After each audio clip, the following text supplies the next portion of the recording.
Evening, everyone. It is the Pageturners podcast with your host, Elgin Bailey, aka Big Hell. This is season 4, episode 6. This season, we are walking through Dr. Jared A. Ball's Myth and Propaganda of Black Buying Power. We are currently in chapter 3, Buying Power, Not Unrest. Buying power, not protest.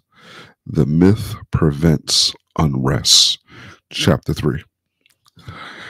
And I read, Bernays understood the true meaning of buying power. Without the use of the phrase itself, Bernays recognized that the role of the majority was to be ruled by an elite few whose power would be administered through messaging, and in this case specifically, targeted with military precise advertising designed to ease the transfer of money upward and outward. Propaganda, he argued, should be incorporated into every facet of society, from education to politics, arts, science, to social services. The more freedom democracy promised, the more propaganda was necessary to ensure that freedom be defined along carefully prescribed parameters. And he could not have been clearer. I want to read that section again for you, family, because I think that's really important. I think that's one of the things that we struggle with is understanding propaganda. And this text reads again, propaganda, he argued, should be incorporated into every facet of society, from education to politics, arts, sciences, to social service. The more freedom democracy promised, the more propaganda was necessary to assure that freedom be defined along carefully prescribed parameters. And he could not have been clearer. Jeez.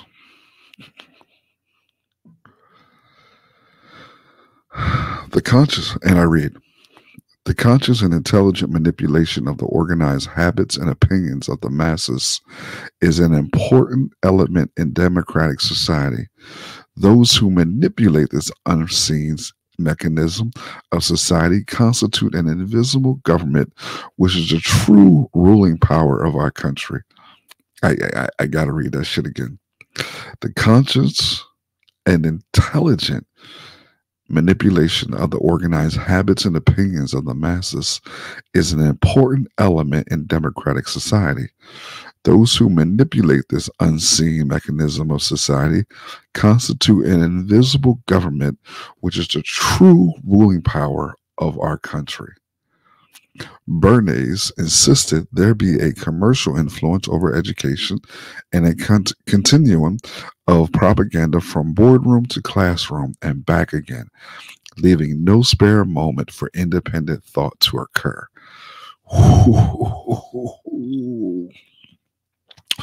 As he put it, the media by which special pleaders transmit their messages to the public through propaganda include all means by which people today transmit their ideas to one another. There is no means of human communication which may not also be means of deliberate propaganda, because propaganda is simply the establishing a reciprocal understanding between an individual and a group. Jeez. Bernays saw propaganda as essential to post-World War II establishment of the United States as a permanent and now singular world power. The reciprocity required for this new role meant that all media be bent to the will of society's owners and that the political will of the elite be tailored to every segment of society. The understanding to be reached was and remains that each categorized segment of the country be first created, segmented, and then messaged in ways that will assure the greatest levels of compliance. As concerns pertain to post-war American capitalism, media need to play another role in helping expand the segmented category of consumer to include nearly everyone. As World War II ended, the infrastructure which had been developed to produce materials for war were rather than demolished, reconfigured to produce civilian goods for which there would need to be people able to buy them. Buying power's original purpose would be called back into play. As the war ended, government officials and policymakers had to figure out what to do with this new industrial capacity. Should the country simply close down the new factories and return to the level of output and unemployment that it had in the 1940s? Or should it convert to the capacity to peacetime use and come up with new sources of demand to replace government arms spending? The key to avoiding mass unemployment was to ensure sufficient aggregate demand. As Robert Nathan, chair of the War Production Board's Planning Committee, put it, if increased buying power can be got into the hands of consumers who will spend it for goods and services, American industry need not worry about finding markets for it can produce and produce profitably. Jeez. Further, it can be argued that Johnson's secret was in many ways merely taking cues from the highest levels of the federal government, which was openly interested in having an increasing national consumer purchasing power save a struggling economy. President Harry Truman also in 1954 made clear the importance of buying power. We must strengthen our economy at its base. The great base of our economy is consumer buying, which reflects the standards of living of the whole American people. We now need to raise the standards of living rapidly in order to keep up with the fast-growing productive power. To do this, we must increase consumer purchasing power. Then the rest of the economy will automatically grow. In our economy, wages have to raise as productivity increases. If wages don't go up, we have more goods than people can buy. That is one of the causes of depression. Jeez. This shit is diabolical. When it came to Black targeting messaging, the suppression of dissent, and the recreation of Black people as consumers, an international approach made domestic was tailored further to Black audiences, targets, but was no different in substance. Cold War procedures for handling traditional colonies, descended populations, enemy combatants, and terrorist insurgents were applied domestically to Black America. This was done in part to create consumers, but also largely out of fears that historical and persistent abuse might sway Black America toward rebellion and specifically toward a global spreading communism. Surveillance, incarceration, infiltration of organizations, character assassination, marketing, and manipulation of popular image all were developed specifically for Black audience targets. Truman's concerns about the potential depressive effects of capital over labor at home was more than matched by his concerns of an apparent encroaching international red menace. Part of Truman's response was his signing in 1947 the National Security Act, which led to the development of what? The Central Intelligence Agency, to turn its wartime predecessor of the Office of Strategic Services, OSS, into a peacetime operation with the same purpose.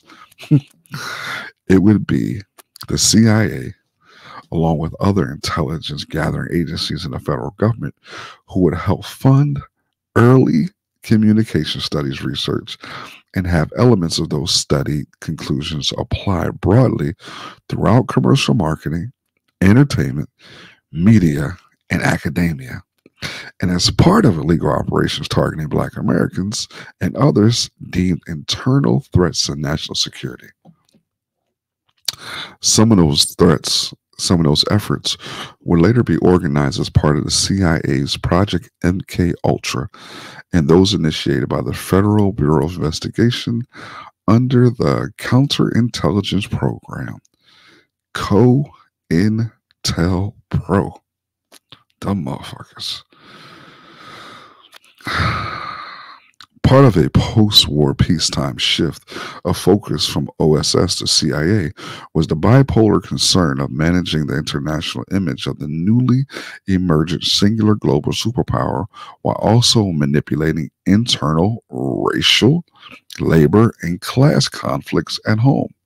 One approach was to invoke themselves in the development of academic fields of study whose research would be applied toward the development of an entire media and pop culture environment.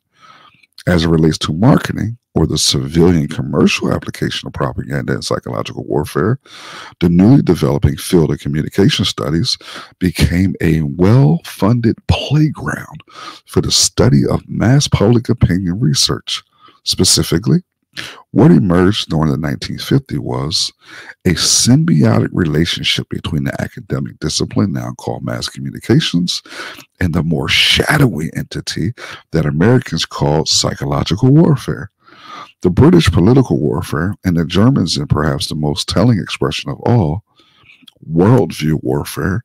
By the early 1950s, agencies such as the Department of Defense, the U.S. Information Agency, and the CIA were spending between $7 million and $13 million annually for universities and think tank studies of communication-related social psychology, communication effect studies, anthropological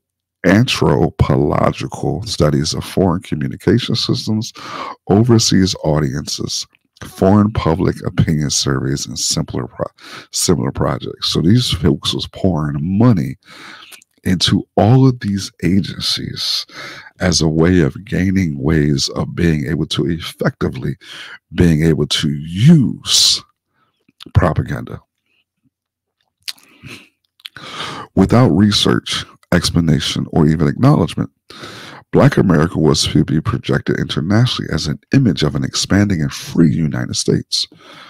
Domestically, that projected image was of Black America as a newly forming consumer market to be discouraged from political struggle and encouraged towards middle class aspirations as part of what Francis Stoner Saunders has described as a cultural Cold War. Damn, I need to write that down.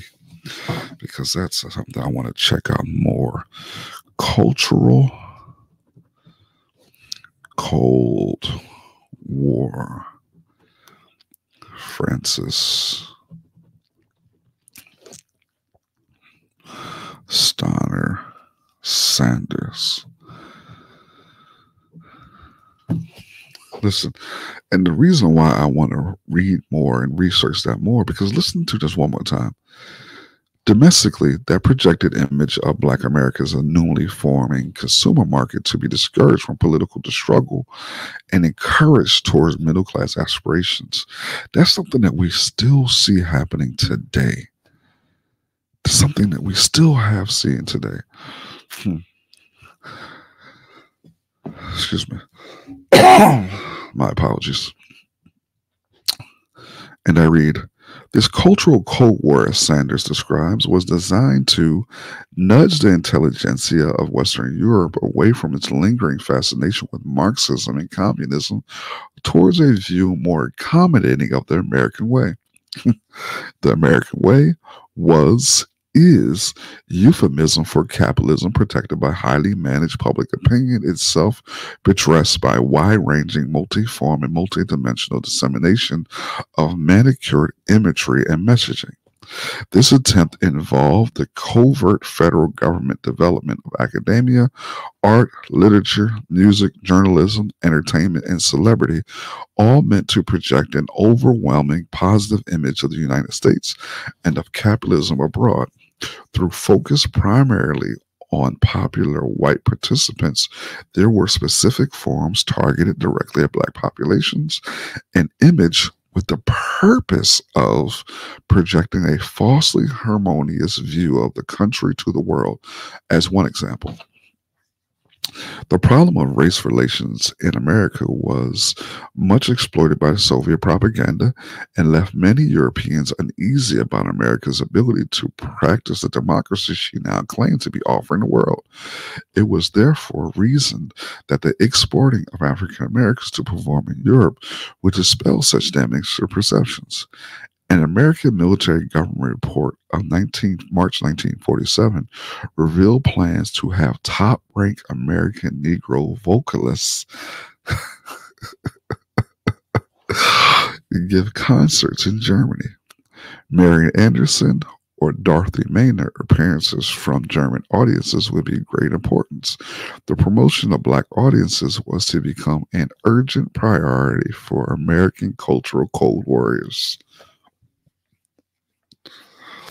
So the image that America wanted to display for the world was that there wasn't any racial issues there. They wanted to have this falsely harmonious view of the country put out there. And I read, by 2019, the Department of Defense, CIA, and FBI had been involved directly in the production of thousands of television and films, all designed to present the world with American-centric solutions to international problems and to depict law enforcement and the U.S. military positively. But this is merely the logical conclusion of an industry origin so closely intertwined with state interests as to make any other outcome unlikely. Before its inception, resulting from the 1947 National Security Act, the CIA had already been promoted in 3 1946 films, including OSS, which the script read, "We need a central intelligence agency," promoting this idea before the CIA even existed. Further, at the 1943 memo from OSS made clear the value held by the state in what is encouraged be seen as more entertainment. Films, according to the menu, are among the most powerful propaganda weapons at the disposal of the United States and a potent force and attitude formation that can be employed on most of the major psychological warfare fronts, including the domestic, civilian, and military population. What in the hell? And I read, one function directed domestically to Black America was to promote an illusion of inclusion, a tactic suited perfectly to Johnson, the Black commercial class, and to the concept of buying power, as explained by the CIA. One report dated January 24th, 1953, concentrated on the problem of Black stereotyping in Hollywood under the heading Negroes in Pictures. Allsop reported that he had secured the agreement of several casting directors to plant well-dressed Negroes as part of the American scene without appearing too conspicuous or deliberate. Ooh, Lord have mercy. And I read, it will consequently show plantation Negroes. However, this is being set off to a certain degree. By planting a dignified Negro butler in one of the principal's homes and by giving him dialogue indicating he is a free man, can work where he likes. Also reported that some Negroes will be planted in the crowd scenes. In the comedy film Caddy, starring Jerry Lewis, at a time when many Negroes had as much chance of getting into a golf club as they had of getting the vote, this seemed optimistic indeed. Jesus. Excuse me. I apologize for the cough, ladies and gentlemen. And I read, Johnson's selling the Negro was a perfect domestic fit and performed the precise function desired by all manner of U.S. leadership at the time. What Johnson provided was a perfect vessel through which commercial and government interests could similarly distribute and profit from an image of an open, free, inclusive, democratic capitalist society ready to lead the world. In the decades following World War II, there would be both a rise and eventual decline of labor movement strength, coupled with advances of new and ever more pervasive television and radio media technology expanding into households and vehicles everywhere, allowing for more to be reached by even more messaging. Embedded in these ubiquitous messages were inducements to spend more and to develop more and more credit, which by the 1970s was replacing real wage increases for workers as a way to allow people to constitute shopping without actually being paid higher salaries. For Black consumers, messaging targeted consumption and name brands as status now, after long last, finally available. But quite unlike any other community, Black targeted encouragements to spend took on a decidedly political connotations and will continue to be redefined as genuine power. The heavily promoted amounts of spending evolved with an intended claim that these collective expenditures would be equated to a potential freedom similar to that found among individual private wealth or managed national federal budgets.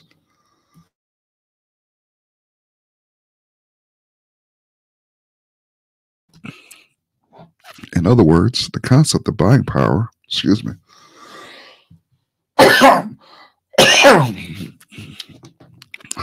man, the concept of buying power initially developed to help the federal government manage social unrest created by inequity.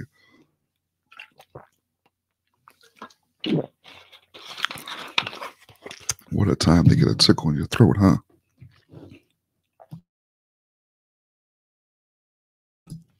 Oh, Lord.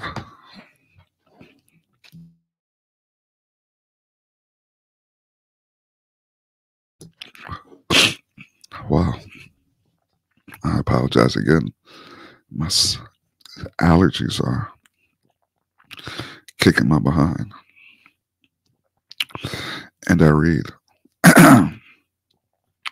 In other words, the concept of buying power initially developed to help the federal government manage social unrest created by inequality between labor and ownerships by literally keeping the gap smaller between what workers owned and the cost of what they could buy would become, especially when directed at Black America, a mythologized claim that all that is spent by Black people on goods and services could be used differently to lift them up out of inequality and into genuine power. Buying power would be made fully synonymous with political power. And that's really, really, really crucial for us to grasp, because many equate it with political power, that we would just come together and buy up the block and support Black businesses and all of these sort of things that are good in and of itself, but none of them produce political power. And I read, buying power would also become a crucial part of the mechanism of managing Black rage and potential uprise in the years following release of Johnson's marketing product. Relative advances in the national economy after World War II allowed for more Black women and men to find work, particularly as many moved north or moved south to north in another wave of the Great Migration. These new urban centers of Black life provided a sense of there being a localized economy, and to some, the appearance of an eternally held separate Black economy, which could be marshaled to benefit the community, or at least a relatively elite segment. Black print journalism expanded, and Black radio emerged as a new dominant media force within Black America, all of which aided the construction of a genuine sense of separateness. Of course, these medias were mere supplementary agents themselves. The forced physical displacement of entire Black communities and the creation of segregated worlds is what imposed an initial sense of an impaired power of an internally circularizing Black power. However, Disconnected from any meaningful participation in the broader economy, those black dollars could not become capital and thus could not expand. Without expansion, as capital investment with returning profits, those small amounts of black dollars circulating among other mostly poor black people would never, have never, can never generate wealth. I'm going to read that again.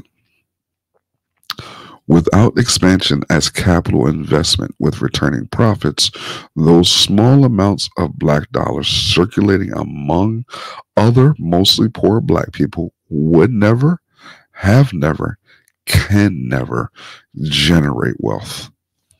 But unlike dollars, which lose strength when circulating only within one community, myths in heavy circulation, as is the case with buying power, gain strength exponentially. By the early 1960s, the commercial mainstream press in the United States, the Wall Street Journal, Business Week, the New York Herald Tribune, etc., would all be extolling the virtues of increasing black buying power that could specifically be called upon as a method of moving discussion of black inequality away from militants and more towards moderate civil rights concerns for black employment, positive media representation, and access to mainstream politics. I laugh because it's the same thing that's still taking place. Same thing. As Stacey Kinloch Sewell explains, a presumably new Negro market had emerged according to management, retail, and advertising literature. With an annual purchasing power of 20 billion, almost equal of that to of Canada, and this meant there was no longer a need nor an ability to refuse employment to black workers because their presence would what? Further entice black consumerism from an increasingly unthreatening community. Not only was welcoming buying power good for the calm of the country, it was good business.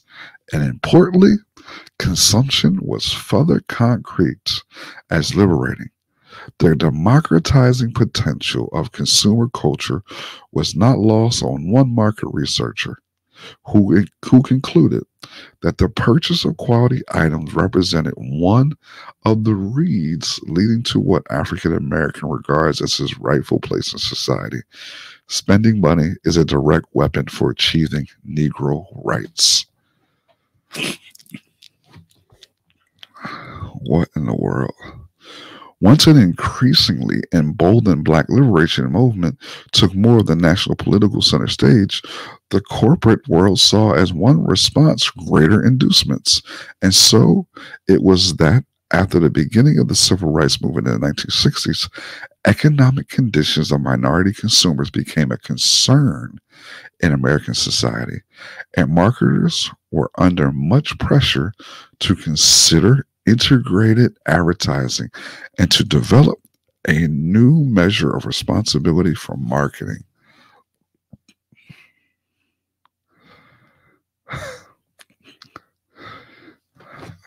And I read, the marketing was successful. The NAACP, the Congress for Racial Equality, CORE, the National Urban League, would even with their own political disagreements, all champion and still variations of the claim of buying power to drive up advertising dollars spent in black media, encourage white corporations to hire black employees, and to promote their own political definitions of black power and progress over those of more radical or to their political left. But those more militant organizations would also adopt their own politics to the same buying power methodology. But unlike previous use of the concept by the 1960s, buying power was increasingly being promoted. A more commercial black press itself supported by increasingly penetrative media technology. And no leader before or since has ever made better use of or more welcomed by a national media than Malcolm X, who, as one of the most popular black nationalists in history, still has his references to buying power reverberated in black media and public spheres. And we're going to stop right there, ladies and gentlemen.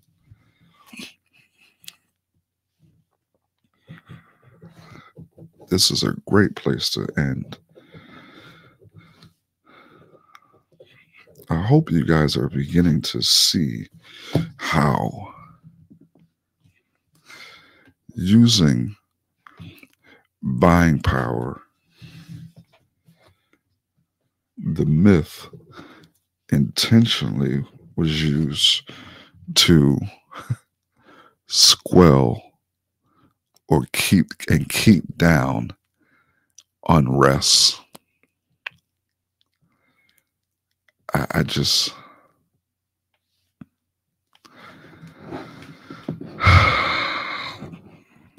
I'm blown away. But anyway, ladies and gentlemen, again, I want to thank you guys for tuning in to another episode of the Pageturners podcast. This is your host, Elgin Bailey. I can't wait to talk to you guys soon. Take care.